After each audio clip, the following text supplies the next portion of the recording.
Croeso nôl ato ni. Mae'r galon yn curo ac mae'r nerfe yn cynyddu. A David Oliver, Rob Jones a finne hwnnw. Bwbwm. Yn cadw cwmni chi ac yn edrych ar Prif Bencampwriaeth Ceffylau Sioe Frenhinol Cymru. Allwn ni ond a dychmygu beth sydd yn mynd trwy meddyliau y gorau o'r gorau fan hyn yn y brif gylch. I ni wedi cyrraedd y pen llanw. I ni wedi. A dewis caled wedyn ni. Mae yna gyda ni bencampwr mewn llaw, y gorau ar y maes. O dan gyfrwy, y gorau o dan gyfrwy. Wrth gwrs, a wy'n gweld bod yr is-bencampwyr na wedi dod i gystadlu fel gallwn nhw'n wneud ni. Ac wrth gwrs, mae yna gerbyd bach ma'n rhywle yn cystadlu yn erbyn y gorau mewn llaw a'r gorau o dan gyfrwy. Glyn Coch Coperia.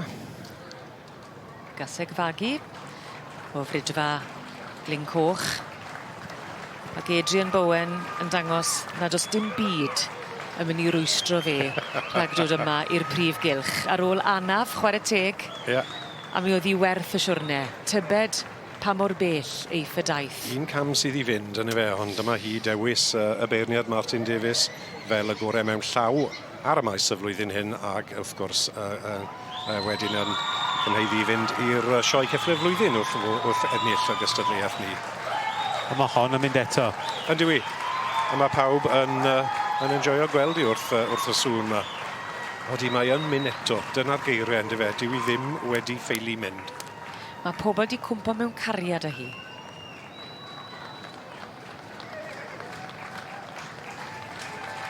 Dyma ni yr adran ec.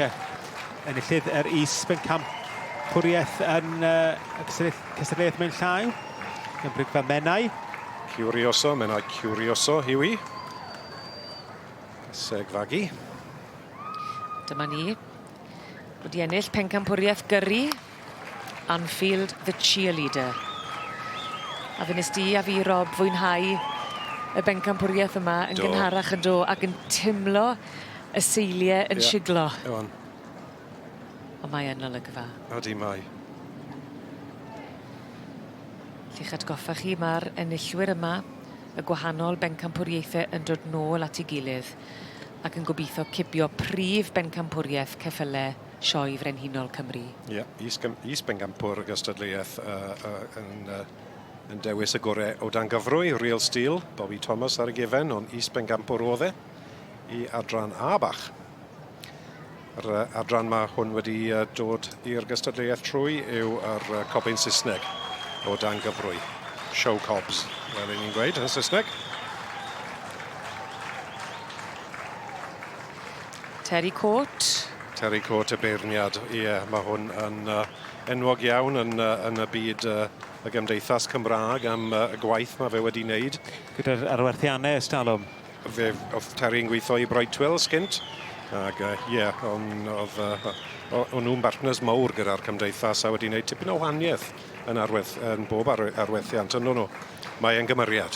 Wel, o'n i'n mynd i weid na, achos mae wedi gwrthod rhoi unrhyw sylwad ar beth fydd e'n chwilio amdano fe. Mae am gadw yn surprise. Dyna Terry. Na. Dyna Terry. A wy'n parchu i farn. Lle dyma ni yn dechrau edrych ar Prif Bencampwriaeth Ceffylau Sioe Frenhinol Cymru. Ond blaenau ni fan hyn, mae Hoi Coast Example enillodd y bencampwriaeth tan gyfrwy yn eiddo i Jennifer Hughes, ond megis dechrau mae'r daith yma i'r beirniad Terry Court.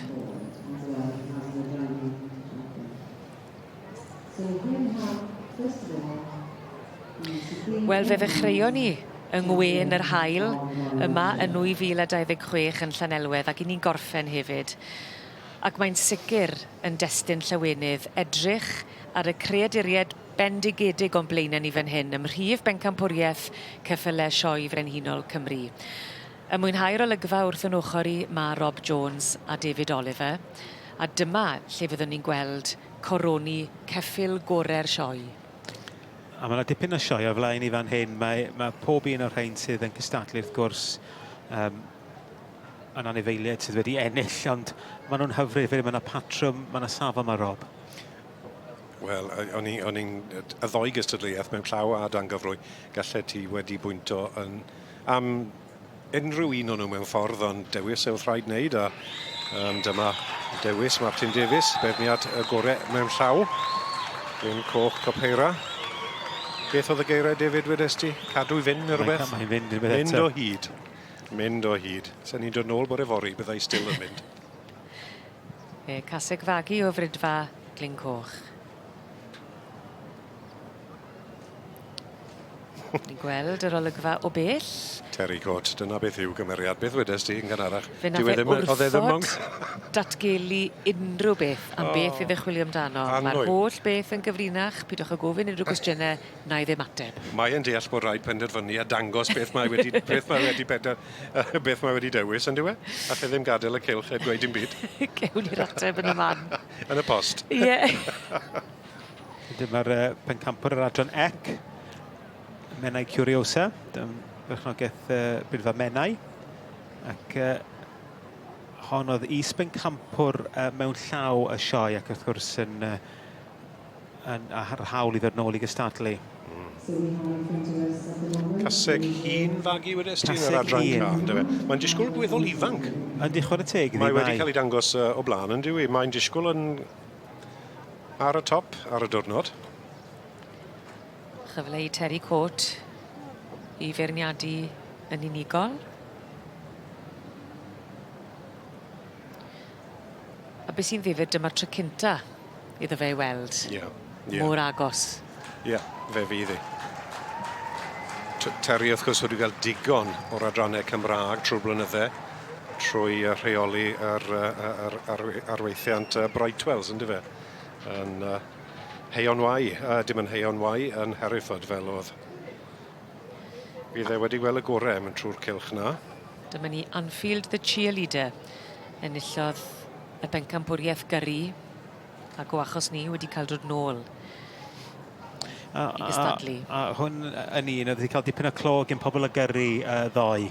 Sy'n siarad ambell un yn dweud bod y flwyddyn cyntaf i'r ceffyl yma fynd i'r masnach ysgafn ac yn dweud bod pob elfen, bod y trap yn lan yn daclus, ond a dipyn o camol y clod i'r partneriaeth yma. Bleser clywedd.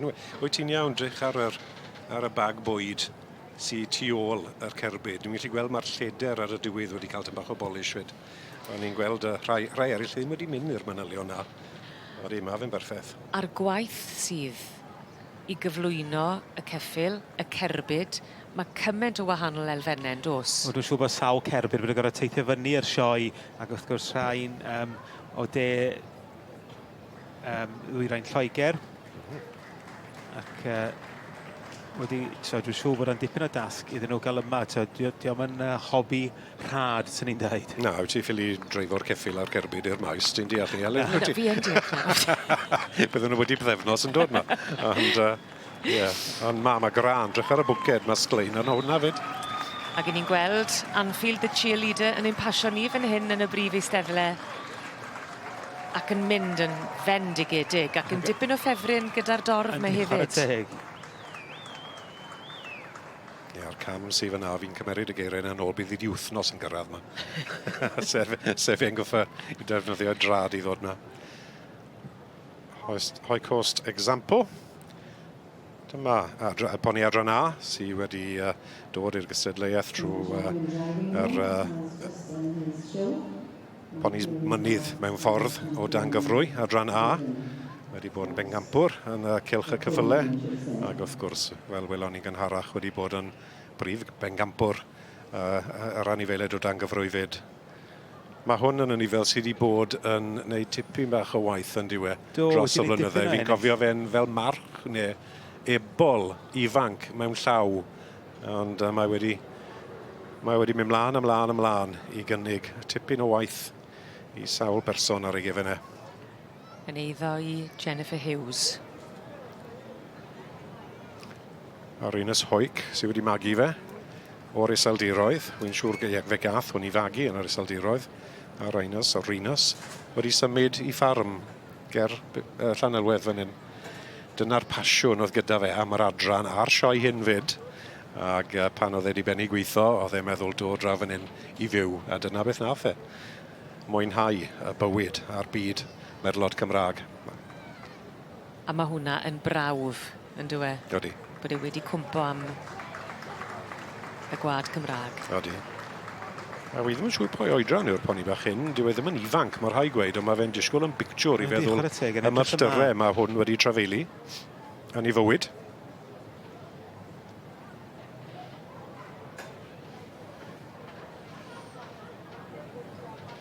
Real Steel I Bobby Thomas sy'n perchen ag ar ei gefennau. A dyna un o'r pwynt dwi'n cofio o'r flwyddyn hyn yw amser enillodd Bobby Thomas pencampwriaeth y cobyn Saesneg o dan gyfrwy. Nôl bore Dydd Llun, a fi'n cofio'r gwen a danedd gwyn yn gwenu o'r pellter. A ti'n gweld y danedd am oriau ar ôl ni fyd oedd e mor bles. Tro cyntaf iddo fe ennill yn y sioe frenhinol. A meddwl y byd o'i geffil, Real Steel. Nid ar ware bach mae rhywun yn ennill fan hyn. Nag e. A wy'n edrych ar Terry Court yn Beirnadi. Ac yn Ocsiwniar, gyda llaw wedi chwarae pêl drod I Gymru dan Feina Ward yn y gorffennol. Felly sawl haen a sawl elfen yn perthyn I Terry Court sydd yn beirniadu Prif Bencampwriaeth Ceffylau Y Sioe Frenhinol Cymru. I ni'n dod tuag at y terfyn, ond I ni'n gwasgu pob diferyn o'r profiad ardderchog o fod yma ar faes y sioe fawr yn Llanelwedd. I ni'n edrych ar Brif Bencampwriaeth Ceffylau Sioe Frenhinol Cymru. Mae Terry Court yn chwarae dyn ni, David Oliver a Rob Jones. Pwy fydd yn cael ei goroni yn geffyl orau 2026? A cobyn I fi. Cobyn I fi. I fod yn wahanol I chi te, fe a fi am Anfield the cheerleader. A gyrru. Y gyrru. Wel, nawr te. Nawr te. Mwyn amrywio pethau. Ond eto, mae'r gorau o dan gyfrwy. Mae fe'n sefyll ag yn wyn yn diwe. Mae e'n sefyll mas bydden ni ddim yn cael siom. I ni o fewn eiliadau ble ath e? A cobyn sydd yn mynd â hi. David Oliver, Rob Jones, sefwch lan, ysgwylwch yma. O na, wedi blino nawr. Na, eisteddau. Cadw fynd ddo. A fe na I A'r Gil Wobber a mynd i'r gyrru. Tîm. Gwaith tîm. Gewn ni. Full house. High five, gyfeillion. Ar y dderchog. O'n i'n sefyll yn y tŵr y dydd Mercher pan enillodd y gatseg hyn I dosbarth. A glywes I dwy waith. Bobl o'n I ddim yn abodd yn gweud, she'll go all the way, mae hon yn mynd I fynd yr holl ffordd. Ta pwy o'ch chi? O'ch chi'n iawn. Llygad da.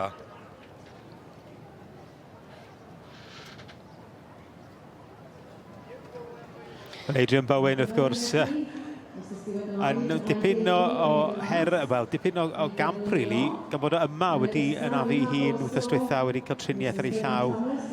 Ond sbia hi, Heledd a Rob. Mae ffen lan eto, o sbwtwn off ar y ceffil yma gwed? I chi wedi gweud na drwy'r amser mae wedi mynd a mynd a mynd. Mae ffen I lan drych, mae'n edrych. Beth sy'n nesa? Beth sy'n nesa? A fel oedd Mr Oliver yn gweud. Mae'n mynd o hyd. Mr Oliver, ti. Mae parch ambell waith. Mae'n mynd o hyd. A stori bersonol Adrian Bowen, chwarae teg iddo fe, wedi cael anaf yn torri bresych? Maen nhw'n dangos dipyn o Defaid Berishon. Ac Adrian yn cael dipyn o lwyddiant gyda'r rheini. Ac fi oedd yn torri bresych ar paratoen ar gyfer y sioe. A gyda damwen a torri tendons yn ei llaw. A wedi cael triniaeth wythnos diwetha. Oedd y teulu ddim yn meddwl a fydden nhw'n gallu dod i'r sioe. Profi dycnwch. Wel, mi fydd yma yn ddiwrnod byth gofiadwy I ni gyd. Cael gweld glyn coch Capura yn cipio Prif Bencampwriaeth Ceffylau Y Sioe Frenhinol Cymru 2026.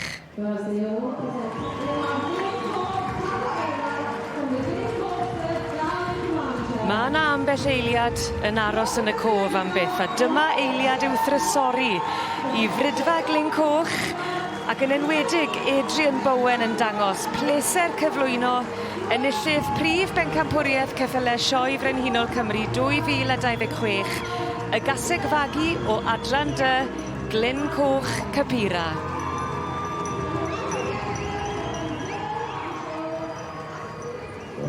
Adrian, I'm running out of ways to congratulate you. It's been a phenomenal week and you've just topped it off by being crowned Supreme Champion Horse here at the Royal Welsh Show.